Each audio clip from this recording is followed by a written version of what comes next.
Bienvenida, doctora Tirado. Buenas tardes. Pues muchas gracias, un honor estar en este espacio, la verdad. Al contrario, Arantxa, muchas gracias.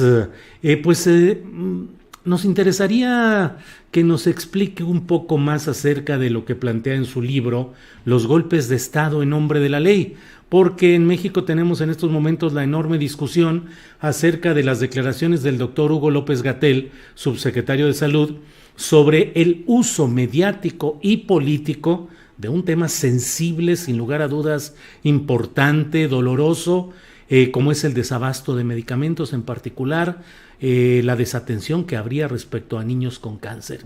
Pero por favor, doctora Tirado, ¿qué nos comenta sobre lo que usted escribió y, digamos, la actualización que puede verse en casos como el que estamos viviendo en México?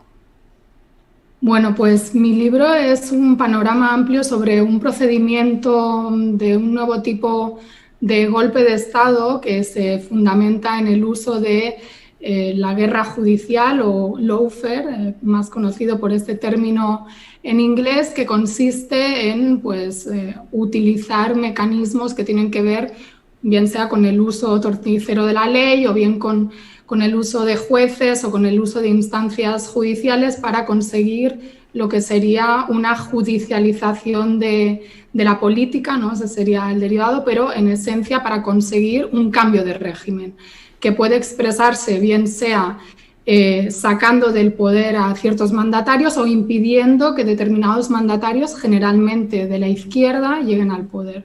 Curiosamente, este libro que salió en el Estado español y también en México, porque está publicado por ACAL y ACAL tiene sede en México, creo que este mes salía en México y en el Estado español hace unos meses, toma el caso del desafuero de López Obrador como caso precursor del lawfare en América Latina y el Caribe. Esto es una hipótesis que yo tengo por haber vivido en México, por haber seguido el tema, y otra de las hipótesis que yo planteo en el libro, mientras lo estaba escribiendo, veía cómo se iban sucediendo toda una serie de noticias muy sospechosas, muy curiosas, porque yo viví en México hasta finales de 2017 y me tocó estar cuando el caso de las quimioterapias falsas a los niños en Veracruz por parte, que fue un escándalo, ¿no? Que salpicó a Javier Duarte. Pero fue un escándalo que no trascendió hasta el punto, hasta donde yo sé, de llevarlo a él ante la justicia por ese tema, ¿no? Quizás por otros sí. Y entonces estaba viendo esa coordinación de noticias, cada vez más un crescendo de noticias, de protestas de los padres de niños con cáncer y también en septiembre de 2020, esta primera demanda que se pone contra el presidente López Obrador ante la Corte Suprema por presunto delito de homicidio, ¿no? Por las negligencias de las que sería responsable por no proporcionar los medicamentos a estos niños. Entonces, ahí fue donde yo lancé la hipótesis de ojo, aguas, como dicen ustedes, porque este es un tema muy sensible que pudiera ser utilizado para armarle a López Obrador, no digo que sea el único, pero es uno de los temas, un proceso judicial por lo pronto que lo desacredite o lo trate de desacreditar mediáticamente, porque ese es un elemento presente en las campañas de lawfare, que es la coordinación de diversos poderes económicos que pueden estar más o menos presentes, agencias de inteligencia, Estados Unidos, por supuesto, de fondo, y sin duda el poder mediático, ¿no? Que es el que se encarga de difundir y seleccionar las noticias, sobredimensionar unas, tapar otras, tergiversar, etcétera. Entonces, esto es en esencia lo que yo veo. Eso no quiere decir que no haya problemas con ese tema, pero yo creo que se puede hacer uso del caso, o se está optando por hacer uso de este caso, porque algo curioso es que, claro, los procedimientos de lawfare se han armado sobre la lucha, discursivamente sobre la lucha contra la corrupción, tratando de presentar a los mandatarios latinoamericanos, especialmente 3 de ellos que son los que lo han padecido de manera más clara, aunque no solo estos mandatarios, también otros funcionarios de otro nivel, que son Rafael Correa, Cristina Fernández y Lula da Silva, como corruptos, como que estarían salpicados en tejemanejes cuestionables, habrían beneficiado. ¿Y qué sucede? Que López Obrador precisamente es alguien que ha llegado a la presidencia de México haciendo de la lucha contra la corrupción su bandera y también en el ejercicio del poder. Entonces, por ahí es difícil que le puedan armar casos, ¿no? Aunque sabemos que también se han publicado a lo largo de estos años, desde el 2006 y antes, pues noticias sobre su supuesto enriquecimiento, sobre que no viviría en el departamento que decía que vivía, etcétera, pero es mucho más complicado armarle casos a este presidente en ese sentido. Entonces, bueno, pues un tema que concita mucho apoyo, como no puede ser menos, es la lucha de unos padres por salvar la vida de sus hijos. Doctora Tirado, que ahí está, según lo que entiendo de lo que usted nos plantea, el punto exacto en el cual un tema sensible, real, en dimensiones exageradas, correctas o disminuidas, pero es utilizado para fines políticos, sobre todo por los consorcios mediáticos, los grupos empresariales que se oponen al ejercicio de un poder político que va en contra de esos intereses y tratan de entramparlos judicialmente mediante cascadas de acusaciones, de solicitudes de amparo de la justicia federal y de crear un ambiente en el cual se vaya estableciendo una narrativa basada en hechos reales, dolorosos y sensibles, pero utilizados tramposamente para generar otros efectos. Por ahí va todo el tiro, como decimos acá, Arantxa. Pues sí, como decía el subsecretario López-Gatell, es en esencia una guerra psicológica y es parte de la propaganda política sofisticada hoy en día con el papel de los medios de comunicación, que también tienen su pata ejecutoria a través de las redes sociales, ¿no? Como ha habido muchos casos en la política latinoamericana en los últimos tiempos de posicionar hashtags o posicionar determinadas realidades para consumo del público internacional, que no está tan al día de los detalles de la política interna de los países. Y en este caso sí es importante ver cómo en México esta judicialización de la política y esta búsqueda de enjuiciamiento AMLO y de hacer del Poder Judicial un actor protagonista que se extralimite de sus funciones, que no deberían ser entrar a dirimir problemas políticos, ¿no? Esto no pasa solo en México, pasa en muchos países, incluso en España, y ha sido denunciado incluso por magistrados, ¿no? Este riesgo de que decisiones de políticas públicas acaben siendo impugnadas y tiradas para atrás por tribunales y que no, recordemos, no son elegidos por el voto soberano, a diferencia de un presidente o a diferencia de un Congreso. Esto se hace por dos vías, ¿no? En México tenemos, por un lado, los amparos que se presentan por parte de asociaciones de la supuesta sociedad civil, ONGs, como estos mexicanos contra la corrupción y la impunidad, financiados, curiosamente o no, por Estados Unidos, ¿no? Con una agenda política muy determinada, que están impugnando, o sea, están amparándose para paralizar,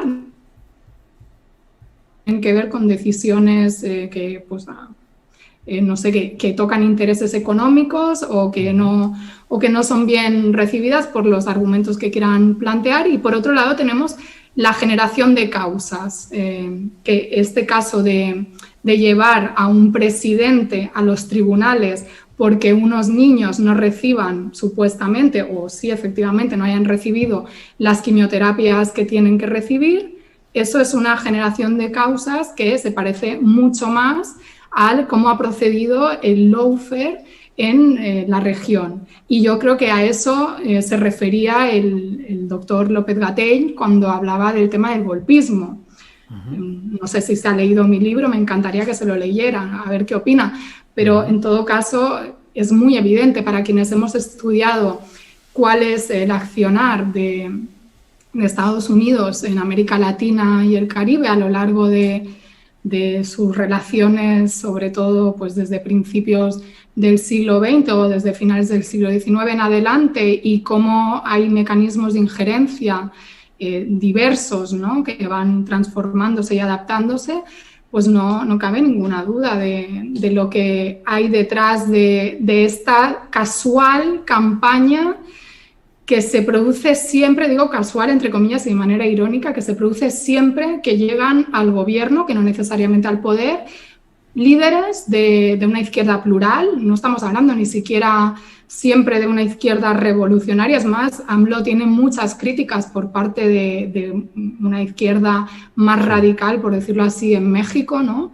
Sí. Y siempre coinciden, ¿no?, los argumentos para, digamos, que es otro elemento del lawfare, para el asesinato de la imagen pública de estos líderes, acusándolos pues de autoritarismo, de falta de libertad de expresión, de que se ha pulverizado la separación de poderes, como si además en América Latina hubiera unas democracias liberales así ejemplares al uso y no hubiera toda una serie de problemas, o que llegan para polarizar la sociedad, ¿no?, como si también llegaran a gobernar Suecia, ¿no?, una sociedad prácticamente sin choques de clases, cuando son líderes que pues llegan al gobierno para resarcir injusticias de siglos, muchas veces en sociedades sumamente polarizadas ya de entrada por una brecha de clase brutal, como bien saben ustedes. Entonces, es curioso, ¿no?, ver todos estos paralelismos y hasta los discursos y hasta esta voluntad de ciertas clases medias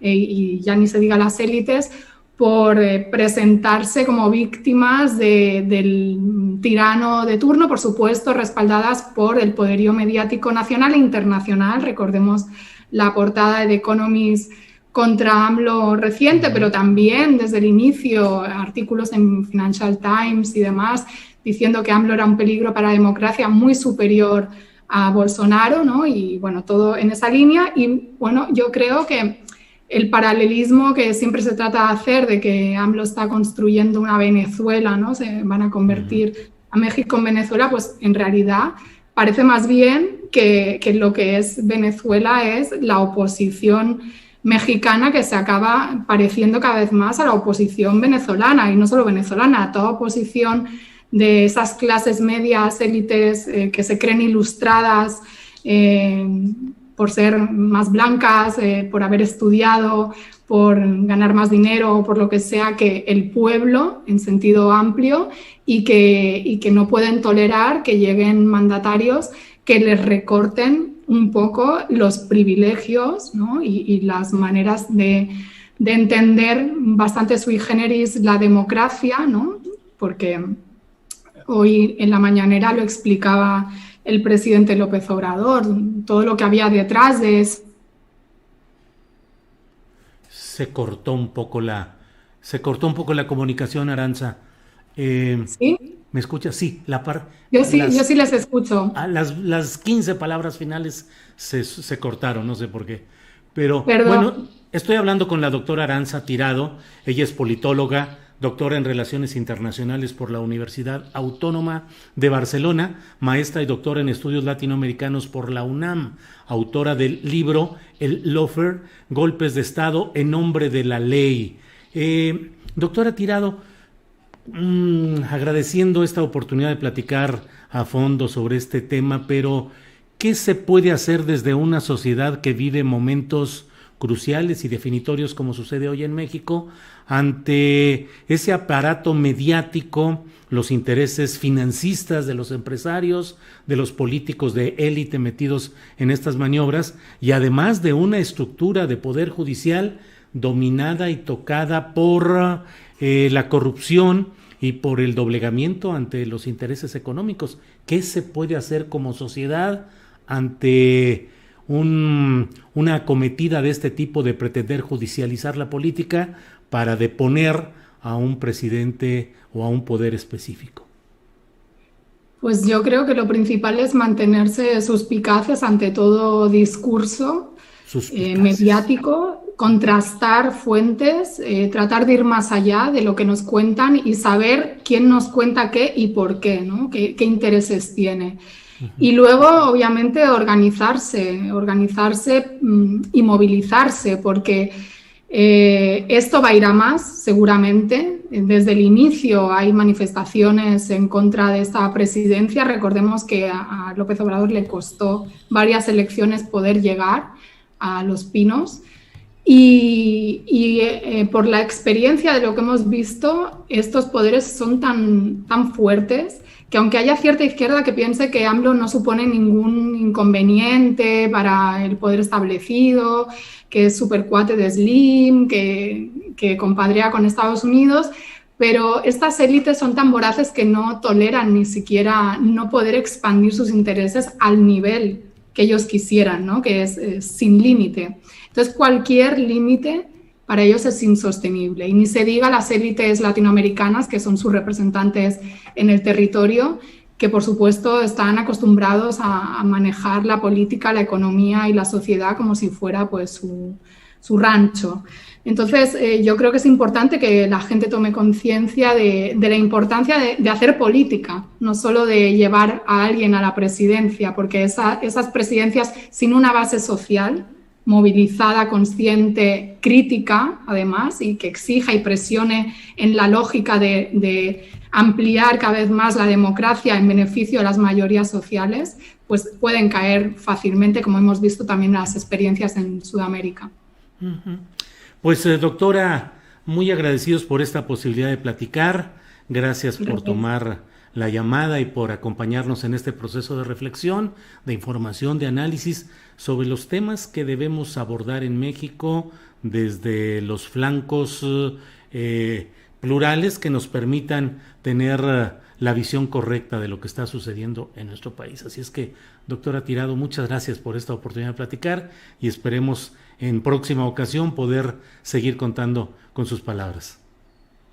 Gracias a ustedes. Que vaya bien. Un saludo a México. Gracias. Hasta luego.